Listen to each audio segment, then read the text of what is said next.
Hi everybody. So now I'm actually going to unwrap all the pots that we actually did in the pit fire yesterday. It's interesting lifting them out given the fact it is nearly 24 hours now since the fire was run. I didn't actually cover the fire over last night. I just let it burn down naturally to embers. The temperature at our house last night got down to about 8 degrees Celsius. So it was quite a cool night. But it doesn't seem to have been an issue for the pots. I'll just start with this one. So all the pots basically were containerized in a foil sagger. Some of the pots I also use clay. I did that because I'm using porcelain for some of them, and I found from that obviously porcelain doesn't really love thermal shock, and I was using the clay to try and reduce the incidence of thermal shock, so that we didn't actually, get pots breaking. Hopefully, it will be interesting to see whether they've survived because it was quite a hot fire. Now this little pot, which I'll show you, it was a pot that I made from local clay and mixed in with a commercial mid-fire clay, Keen's mid-fire, and it's a very nice result, as you can see. So on this pot I specifically used a copper mesh. You'll see on a lot of the pots, because I actually really like the finish on it. And it has reacted really nicely to the surface of the pot. This pot in particular, I actually had fired previously, and I wasn't happy with the results. And part of that was because I actually hadn't used foil at all. I had done it completely nakedly, and it hadn't actually taken a huge amount of colour or markings. So I had wanted to do it. And as you see, we've got some really lovely reds, and obviously the markings from the copper mesh. One. Nice red. Okay, so another pot. This clay I used was just a mid-fire clay. Again, just a commercial. This one's very much a commercial clay. I'll have to give it a good scrub. The actual foil's melted onto it a bit, but it'll come off with a wash. You can see we've got some really lovely colours that have come through with this. And interestingly though, in this one, the copper mesh hasn't actually left as much of a mark. I think once I've actually washed that off, it'll only leave a very light, you can just see a light shadow from the mesh, which is quite pretty. It's very attractive, but not exactly what I expected. And I'm actually really pleased with the results. It's quite a lot of pink, which is really interesting. And I do think it'll wash up really, really well. Next pot. Another pot. Oh, there's the other pot. So this is another pot done with the same clay. In it, I think I've used a heavier. Oh, that's right. Yes, I used a heavier amount of foil, and I just think that the heat's probably struggled to get through a bit. So you can see that there is some colouring, and again need to wash up. I had wrapped it in some string that had been soaked in copper sulfate, and I think that it's just not been enough. So that might be a pot that I actually end up refiring to try and improve on the markings on it. Okay.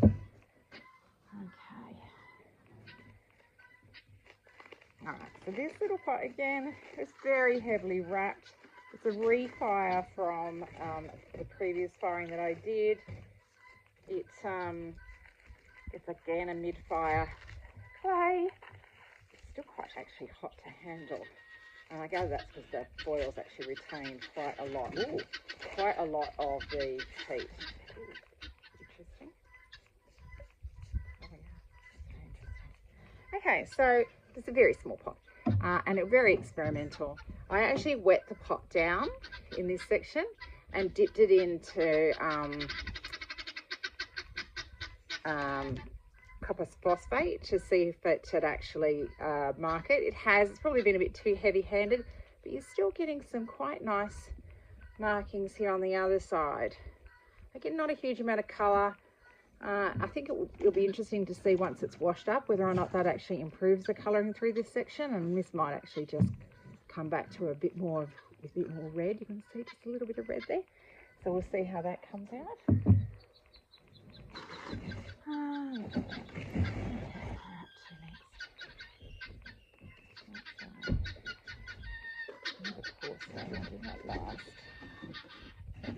Okay, so what have we got here?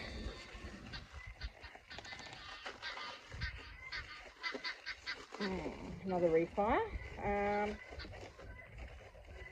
Worked quite well. Okay, so this is another refire. It was just a mid-fire clay. I had used, I had put sugar in it. So I'm not really loving the result from. But in saying that, you can see a bit of that copper netting that's come round and given it a bit of finish and a flash of some sort of colour.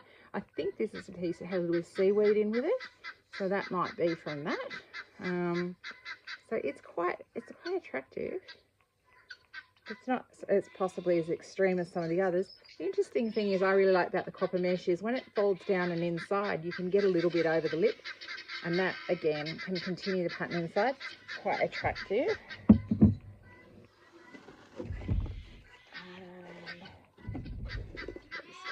Okay, now this was a refire.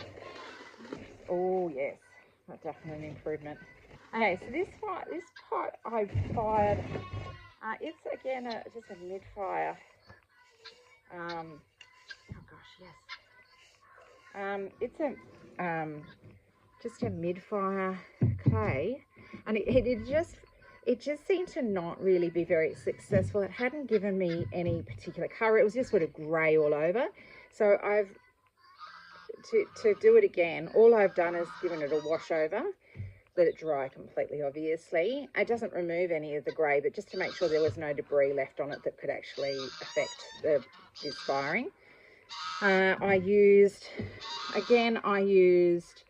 the netting. Underneath the netting, I placed some fern that had been soaked in, were allowed to stand in some copper sulfate solution.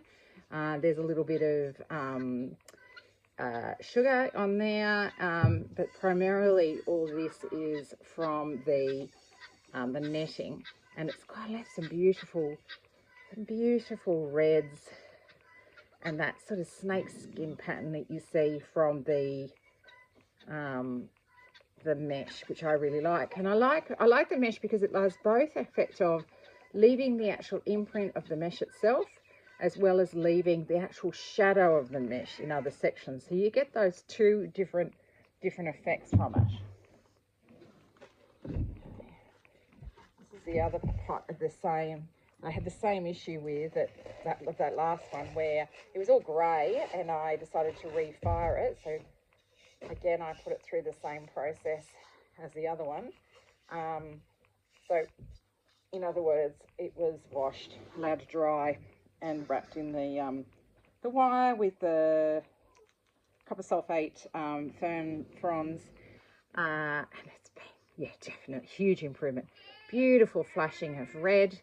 The actual clay on this is sort of like a creamy pink normally, so this is definitely not a natural colour for that clay. Well, a natural colour is not from the actual clay itself. It's an effect of what we've actually put into the pit fire with it. Really, really lovely flashings, gorgeous pattern, and you know, it's really particularly obvious there. The interesting thing is the inside is still quite grey like it was. There wasn't really anything there, so that hasn't changed really, but the outside is definitely a huge improvement from having been refired, which is like what a lot of pit fire and raku artists do, is when the piece that they're doing hasn't come out with just not exactly what they want to do. There is no reason why you can't redo it, and sometimes you find yourself you're doing it multiple times. Now this piece This piece I did very differently. This was, again, a refire. There were elements on it I really liked. So what I've done, I don't know if you can see that. Yeah, you can. I've actually taken some fresh clay.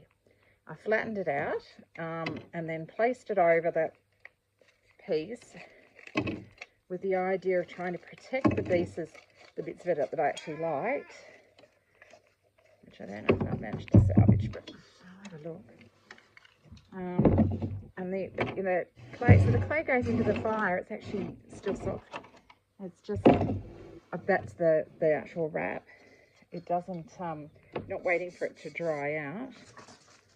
Oh yeah, I think once I wash it out, you will actually see there was a bit of a flash in the first firing that I really liked, which is sort of like a real, it was a real sort of rainbow colour. I really wanted to preserve that, which it seems to have. I think it's a slight improvement on what it was. Definitely around the rim we've got more of the netting is being picked up, which is really nice. Inside that pot's really nice, actually. It's probably a pot that's actually better inside than outside, which I think most of them are better on the outside than the inside, but this is a very open pot, so that might be why that's been like that. Okay, now we're on to the 3 porcelain pieces, which all 3 of these I actually used the foil sagger on the outside, and then on the inside I used a clay sagger to actually try and give the pot some protection from the heat of the fire, and hope that the heat would get through enough to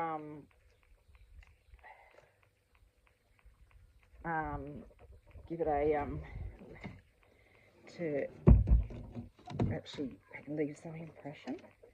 It might be a bit hard. I might have to get a, oh no, here we go. So it worked. I might have to get some tools to get it. Oh no. Oh my goodness, here we go. So as you can see, it's quite thick. I did do it intentionally fairly thick because I really didn't want these pots to break just from the thermal shock. I really had hoped that the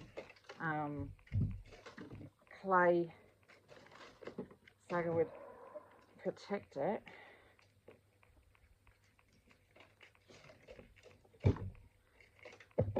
Now all these pieces, I should stress, all the pieces that I put through the pit fire had already been bisque fired. So they just go through a normal standard bisque fire as if you're preparing to glaze, and with no other extra additions or any finishes, and then they're placed in the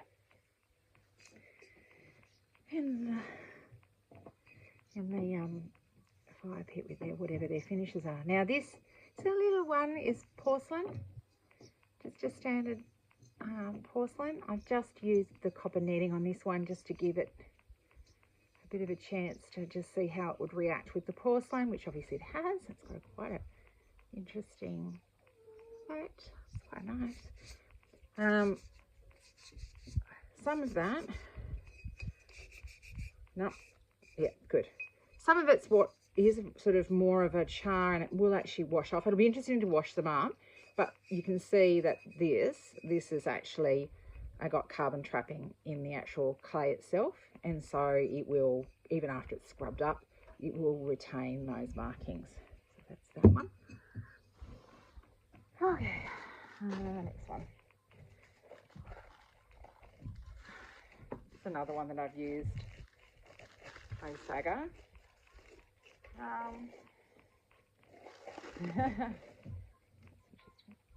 Okay, so this little one, I used a clay sagger that's sort of, it's a bit very rough. It's cracked and everything. Well, this is the sagger that's cracked. Hopefully the pot hasn't. And it's all the way around, and then it's folded inside. So leaving the actual porcelain exposed in the middle. In the middle of the pot, in this one, I put banana leaf, sorry, not banana leaf, banana skin, avocado skin, and an avocado stone to see if any of those would add any markings, which I don't really.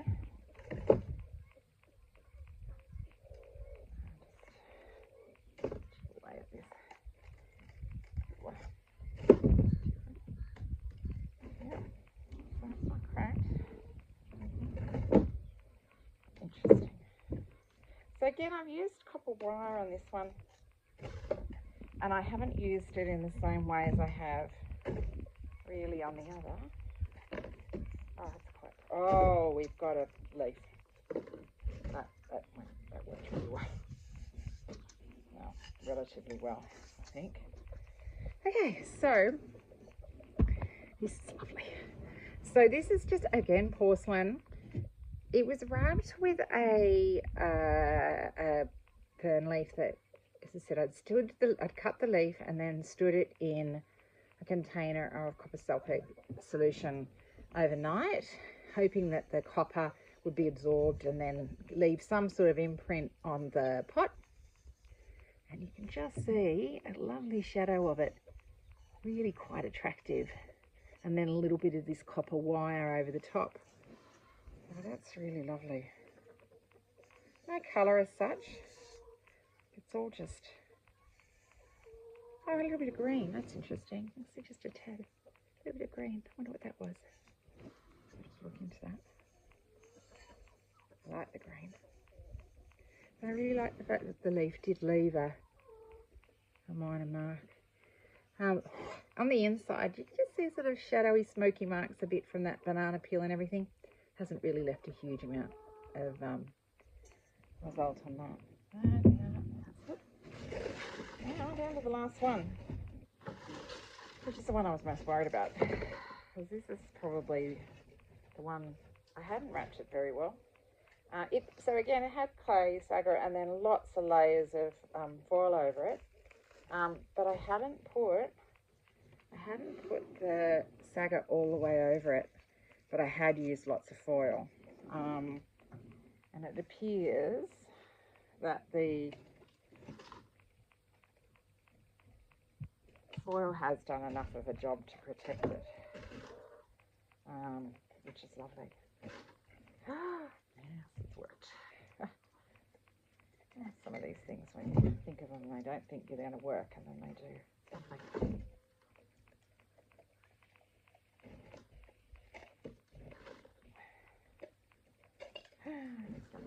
Oh, okay.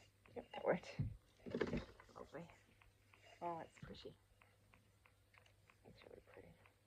Okay. So, this little pit fire, baby, it's lovely. It's the really shadow of the leaf. It really worked. I think it's because I only really used the leaf.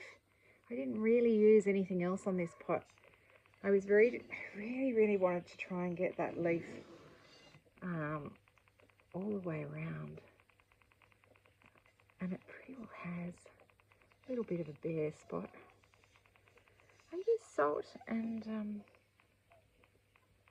I don't know what else I used, but I have to have a look at my notes. But definitely that leaf is really special. So anyone interested in doing this, like, I think the thing to remember is, you know, build up your fire slowly. Don't put your pots under any particular excess stress by building up the fire too long. Don't be tempted to take them out too quickly. Wait for them to cool down naturally. Thermal shock is the enemy of clay. Unless you've got a clay that's got a very high grog content, like a raku clay. They are more prone to cracking, exploding even. So it's something to be just aware of what clay you're using for the process. If you are going to use things like porcelain, which traditionally is not a clay that's used a lot in raku or pit firing because it is much more vulnerable, make sure you wrap them, protect them really well, build the fire up slowly. Use a lot of sawdust to bed them in, again, to slow down the fire and the rise of the temperature. And be prepared for losses, because inevitably, from what I can understand, it does happen. I have been really lucky, touch wood, with these.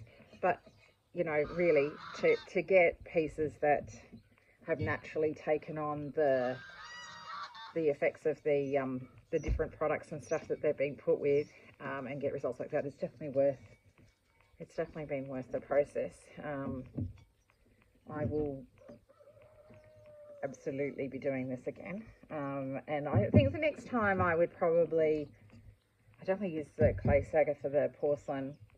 I think I'd probably introduce extra colours and other chemicals that I understand do leave some really lovely marks. And yeah, I think that's really the main things I took out of this one. Definitely needs more colour. I don't, with the porcelain, really I was quite happy just to go black and white, because porcelain is such a beautiful product, material I should say, in itself. So to have results like this is just magic. I think they well and truly speak for themselves. But feel free to message me or make a comment, and any questions or anything I'll try and deal with. Remembering I'm pretty well new to this myself, but if I can help you, I definitely will. Thank you.